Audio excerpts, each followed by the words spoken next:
Salut à tous, de retour pour une nouvelle vidéo sur la chaîne Guitars and Whiskey Motherfucker Beat. Le sujet qu'on attendait tous, le sujet ultime.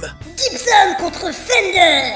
Alors oui, parmi vous, je sais qu'il y a les suceurs de Gibson et les suceurs de Fender, et qu'il y a les boycotteurs de Fender et les boycotteurs de Gibson. Bande de stickers de manches mal frétés. Bon, je vais arrêter d'être vulgaire pendant 5 minutes et parler de ce merveilleux sujet. Bande de petites b****. Alors pour commencer, il faut avouer qu'on a tous un pote qui pense comme ça. Oui mais tu comprends, Fender c'est juste 2 bouts de bois vissés avec des cordes. Et un autre comme ça. Oui mais Gibson c'est tenu par des businessmen qui ne connaissent rien à la guitare et ils font des grades de merde. Du coup nous allons ensemble enterrer la hache de guerre main dans la main, sans dispute et sans bagarre. Il faut savoir que Fender est le grand spécialiste du micro simple bobinage, et que l'entreprise Gibson s'est plus orientée vers le double bobinage, même si souvent les deux échangent les rôles. Du coup nous avons 2 guitares et 2 styles différents. Je continue. Il ne faut pas oublier que Fender est le spécialiste du manche vissé, et que Gibson est le spécialiste du manche collé. Donc pour la deuxième fois nous avons 2 guitares différentes fabriquées différemment. Ces 2 marques proposent 2 types de sons différents.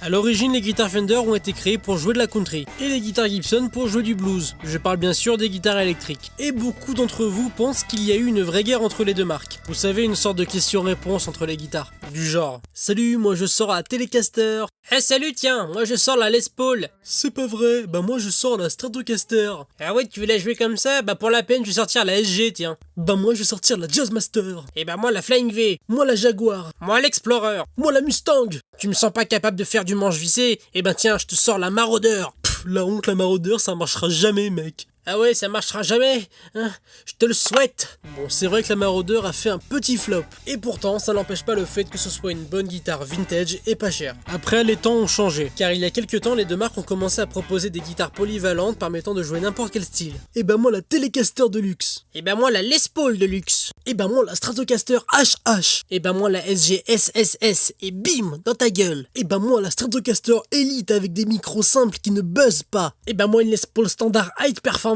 avec 94 switches pour avoir 94 sons différents.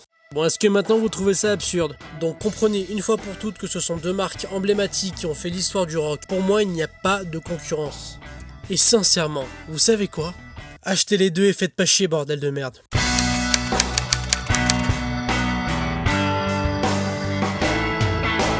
Hey toi là-bas, je sens que tu veux gagner un petit réglage chez Guitars and Whiskey. Alors abonne-toi simplement à ma chaîne YouTube. Et si tu as de la chance, ton nom apparaîtra sur la prochaine vidéo.